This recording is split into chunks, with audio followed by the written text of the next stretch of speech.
Como é que Deus se revelou? Ao longo de milhares de anos, Deus mostrou e manifestou-se ao homem, levando a uma compreensão cada vez mais profunda de sua natureza e seu plano para a raça humana.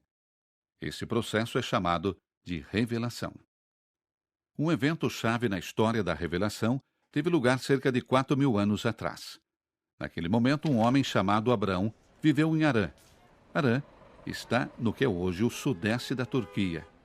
Não só havia casas em Harã, estacionamentos e shoppings, mas havia templos, um monte de templos. Porque naquela época, a maioria das pessoas acreditava em muitos deuses. Tinha um para a fertilidade, um para a colheita, um para a chuva, um para a guerra, um para a pedicure. E bem no meio dessa bagunça de divindades, Abrão ouviu a voz de Deus. Sai da tua terra e vai para onde eu te mostrarei. Abrão confiou em Deus. Ele teve fé e partiu para Canaã.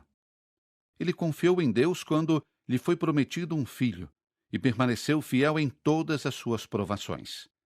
Abrão, cujo nome mudou para Abraão, é chamado o pai da fé no Deus único. Os descendentes de Abrão são chamados de israelitas. Muitos anos mais tarde, os israelitas caíram sob o poder dos egípcios. Um novo capítulo começou com a conhecida história de Moisés. Depois de muitos anos de escravidão, uma sarça ardente, um faraó que ficava mudando de ideia e muitas pragas, Moisés conduziu seu povo à liberdade.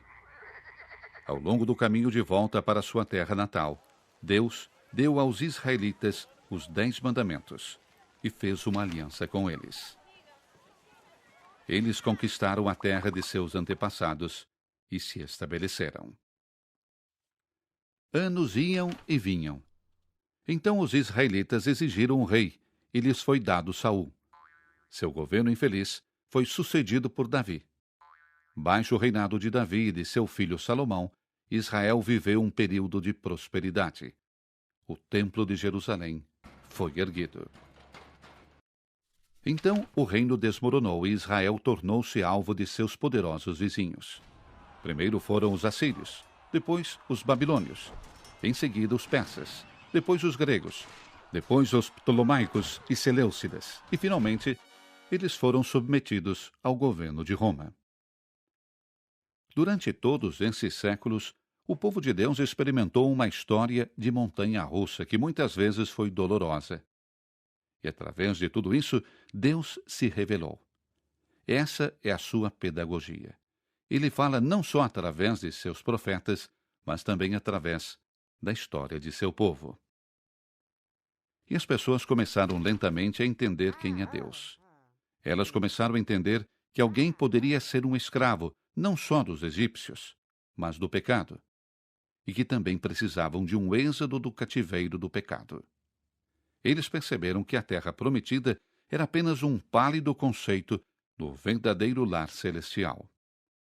Eles reconheceram que, apesar de todo o seu esforço, a lei nunca vai fazer os homens verdadeiramente justos e que a ação de Deus é necessária para isso.